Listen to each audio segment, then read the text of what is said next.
Hi, what you're going to see is a video taken from a PowerPoint on how to apply Shield-Crete, which is a epoxy garage floor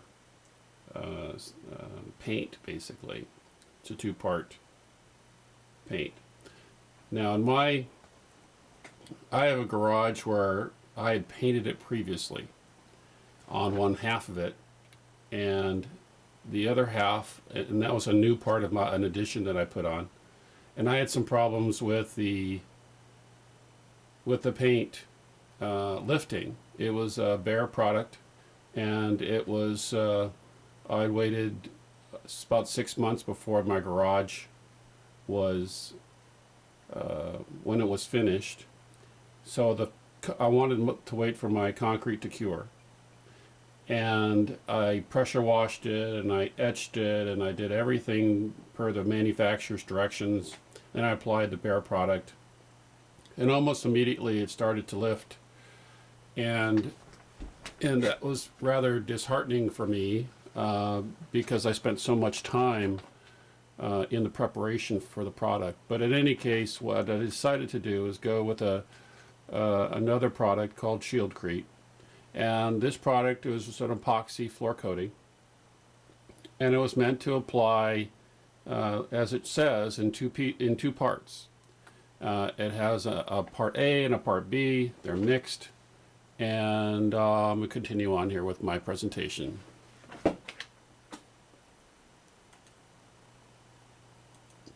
As you can see, this was my floor was starting to lift. And it was starting to look like this, where part of the paint was actually holding on to the concrete and part of it was actually coming up. I'd never parked any cars on this. This is in my little shop area where I was just walking. So this is what it looked like. I had some issues with when I pressure washed it, trying to get more paint up, and I wasn't too successful. I called the manufacturer and I learned many things after the fact, but what I had decided to do was to actually physically grind the surface. Here's the next one. As you can see, the concrete itself, which right now it's about 3 years old, had some small cracks in it that you can see that the paint has managed to go into. But again, here's another example of where the paint was lifting. Okay, here's part of a finished area that I was sanding. I bought a Makita grinder. It was a body grinder. I went to a industrial supply house and bought a diamond blade for the grinder. And I'll show you, and it has an attachment that hooks up to your wet vac. Here, let me show you. There we go. You can see that I have just a standard rigid wet vac. You can see the grinder itself, which is Makita grinder, and the attachment from the grinder to the wet vac. You can see an area where I hadn't ground it, where I had pressure washed it. You can see the areas around the wet vac where I had ground the concrete to get that paint off.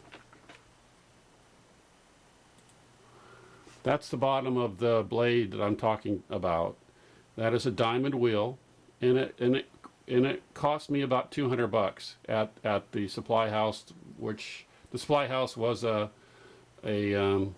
supply house that carried sandblasting material and all sorts of industrial applications to remove paint. Okay, here you're seeing a section where one section was the part of the garage that was that I hadn't pressure washed it. One section of the garage where it was pressure washed, and you can see a lot of the paint that had come off. And over there where the body grinder and the wet vac is, you can see the area that I had ground the floor. It was quite labor intensive. That little area right there, which is about 200 square feet in the back, took me about 4 hours on my hands and knees to grind.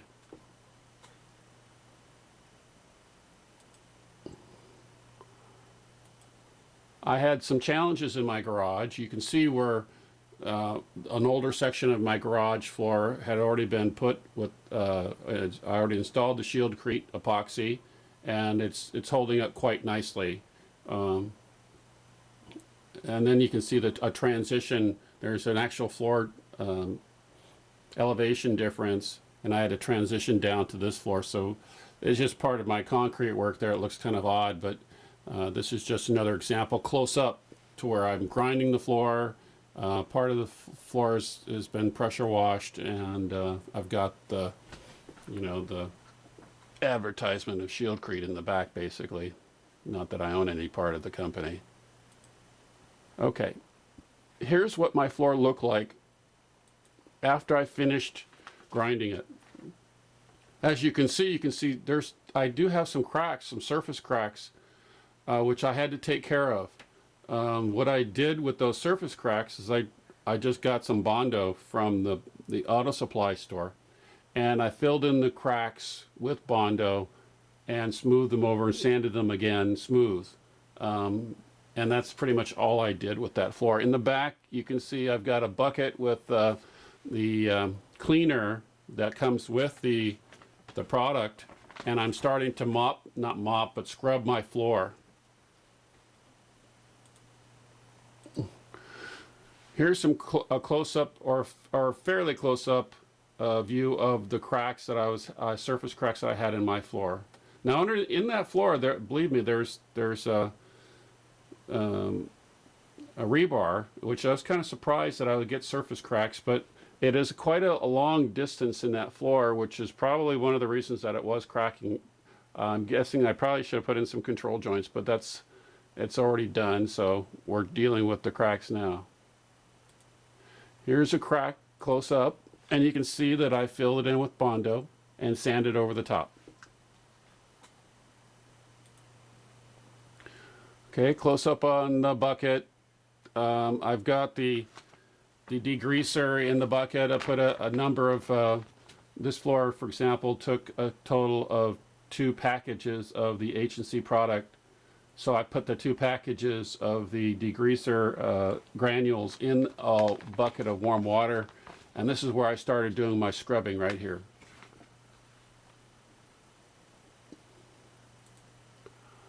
Just my scrubber and bucket again. Okay, this is what the floor looked like after I finished. As you can see, it's starting to dry. What I did is after this dried, I actually waited for 2 days to get it really dry before deciding to apply the H&C product, the Shield-Crete. You can see the cracks in the floor really clearly now in some of the garage. And I had also dressed up the transition between the old garage and the new part of the garage with some Bondo as well. I like my garage, actually. Okay, here's a picture further back after I had scrubbed the garage, and what I did after I scrubbed it and rinsed it out is I have a blower, and I just blew everything dry pretty much. This is the end result of what that looks like before I waited a couple of days. Okay, here's the product itself. When I went to the paint store, I bought 2 containers of the Shield-Crete for this section of the garage. Inside the box of Shield-Crete comes a part A, which is the base color where it says pewter on the right side, and the activator on the left in the gallon container, which is part B. Inside the gallon container, it only comes up about 2/3 high with the activator, and then once you put the base coat in, it starts to thicken up a little bit, and you have to stir it really well. The directions tell you to stir and stir and stir, and believe me, you really have to make it look like it's one color inside that paint can. So everything, that says in the directions right there in front is pretty much true. You have to mix it thoroughly before you apply it. You don't want to skip any of their steps. In the front here also shows the cleaner and degreaser, and then there's a non-skid additive that you could add to the paint as well. And if you know, I chose to do that, so I'm taking them up on everything that they're showing here. The only thing that I have that I wish that they would give you more of is more of the decorative flakes. I had to buy an extra a container of decorative flakes because I like that type of a finish more, that has more of it in it. Close-up picture of the instructions, the decorative flakes, the degreaser, and the non-skid. Here's part B. This is the 1 gallon container that it comes up, oh, I'd say about right here where the H&C is, and the rest comes into the, you pour the part A into it. You may want to get some sort of like a rubber spatula to get it out, because it's very hard to get all out. I tried really hard to get it out with just the paint stick, and I wasn't too successful getting that there. I ended up using the paint brush to get out the remainder of it, but a rubber spatula would actually do a better job. Okay, what we show here is we show the Shield-Crete flakes on the right, and that container cost me about 15 bucks for the additional flakes. And then on the left, the acrylic clear glaze. It retails for about $65. It covers about 400 square feet. And that's about what the Shield-Crete will cover as well. First time that I applied it down the main part of my garage, covered about 200 square feet per box. And this time it went just a little bit further on the newer concrete. I was kind of surprised. Close-up of the acrylic clear glaze that goes over, and I would recommend you putting that on, by the way. And close-up of the flakes if you want to buy extra flakes. Here's what the 2 cans look like. I just painted the floor, and what you're seeing is the stir stick. I actually found a kind of a plasticky, rubbery thing to scoop out some of the base coat into the other one. And then you can see I have a roller with an extension handle on it, a paintbrush that I use for corners, the screwdriver for opening up the containers. You don't really need a whole lot of tools for this. Okay, I've just put down the floor here in my garage. As you can tell that I've also put down the flakes over the top of it. The instructions give you a pretty good instruction on how to apply the flakes. What you do is you roll out about a 3-foot or 4-foot section as far as you can roll comfortably, and then you come back and you start applying the flakes. You throw the flakes up in the air and it kind of falls to the ground, and it leaves kind of a very random pattern, but it's quite attractive in my mind anyway.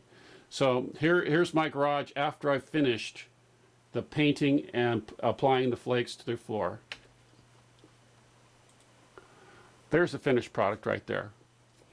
I've just applied glaze to the floor. It gives it that nice shiny look. It's also a very non-skid surface. The glaze was put down a day later, 24 hours later, like the instructions call for, and I was quite pleased. You can't see the cracks that were in the floor. You can see where I was grinding on the floor because it left some kind of divots with that diamond blade, but I was pretty pleased with it. We're going to be ready for cabinets soon. And that's going to be the end of my presentation. I hope that you enjoyed it. I didn't want to really do it in a PowerPoint, but this is what YouTube will take. Thanks.